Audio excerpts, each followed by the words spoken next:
the hood. Fuck. That is insane.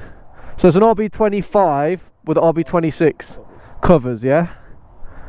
What turbo? GTX 3076R turbo. That's serious. Hypertune throttle bodies, 850 HKS injectors, racing lines fuel rail, racing line filters, a lot of racing line stuff, custom airbox, ARC catch cam.